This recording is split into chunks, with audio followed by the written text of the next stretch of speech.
Okay, so I'm changing the wheel hub and bearing on my 2001 Dodge Cummins. This is a 2500 truck. A lot of these say that this axle bolt is a or axle nut is a 1 11/16. That's what you'll read on the internet, but not all of them are. This one's not, and some of them aren't. But anyway, this one's a 41, and I just used a breaker bar to get that loose. It wasn't crazy tight or anything.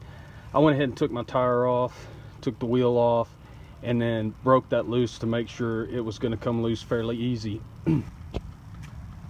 And then the next step was to remove the brake caliper. Now I'm replacing everything on this. I'm going to replace the rotors, I'm going to replace the calipers, I'm going to replace the pads.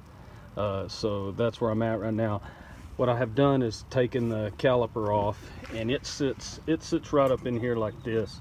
Now what holds this caliper on is two bolts on the back side. They'll bolt right through here. If you can see that, they bolt right back through here and go in this way. And then they have dust boots, which may make them a little hard to find. They fit down in those dust boots like that, and it's a star pattern. T45 is what I used to get those out. With just a socket wrench, they're not too bad. In order to get this piece off, you have to also disconnect the brake line, which is this little square piece right here, and the head on it is a 14 millimeter. So once you get that disconnected, then this caliper slides out pretty quick. Now what you may have to do is get inside those pads with a screwdriver. I'll show you. These pads sit inside this caliper right here. Okay, when it's on the truck, you can see right here, this is a brake pad, and it sits inside this caliper right here. Now the rotor sits right here beside it. And what you want to do is, you can take just a regular screwdriver that's, you know, pretty stout. If you'll stick it right down there and then just pry, you'll feel that rotor pushing against that screwdriver, and what'll happen is it will slowly open this caliper up and spread it where this thing can be pulled out real easy, and it just kind of pops down and pulls out. Now the next thing I'm going to do, since I'm replacing these calipers, is this is the caliper bracket. When you buy new ones, some of them come with this, some of them don't.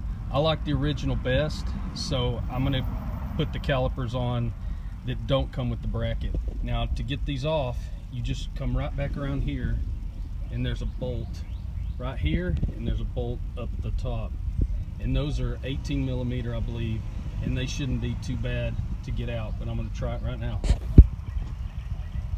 So you see what I did here is I turned the wheel all the way to the left, and that makes it where I can access these bolts on the back side of this caliper bracket. And I just put a cheater bar on there, and I just lift that up, pop the bottom one loose pretty easy. But if you don't turn your wheel and have the access out here, you'll be up under the truck, and it's just too hard to get them loose that way. Okay, so there's what the bracket looks like when it's loose. Here's where I'm at now, and now your rotor is not connected to anything, so it should just slide off. See, it just slides off these studs right here. That whole hub is trying to come off, so let me put this down and pull that rotor off, and then I'll show you the hub. Okay, here's what the hub looks like. Check this out. This thing just comes right off there, no problem whatsoever, and that's what you have. So at this point, I will get all my parts out and start putting this back together. All right, now that we got everything apart, I went ahead and cleaned this up, cleaned some of these pieces up, you know, and greased my fittings, which these Dodges of this age, this is 2001, they didn't originally have these fittings. These were put on later, so could be why this spindle nut was a different size also. But anyway, I greased the fittings, and I'm about to put the new bearing hub back on. All right, so earlier I pulled this dust cover off just to clean up all this stuff, and now I'm going to put it back on You don't have to do that, but I figure while I got it apart, I'll clean it up. I'm gonna put this back on, then I'm gonna grease the spindle, and then I'm gonna put the hub back on. Okay, I've got this back together.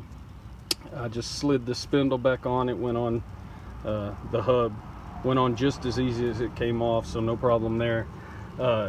All the bolts you're putting back together, make sure you're doing it to torque specifications. Check your manuals and make sure you're torquing those to the right specs. Same with this spindle nut. Now the spindle nut you don't want to reuse. I don't have my new one yet, I had to order it, so I'm going to put this together with this one on it. But tomorrow when it comes in, I'm going to pull this spindle nut back off and put the new one on. So don't reuse that one.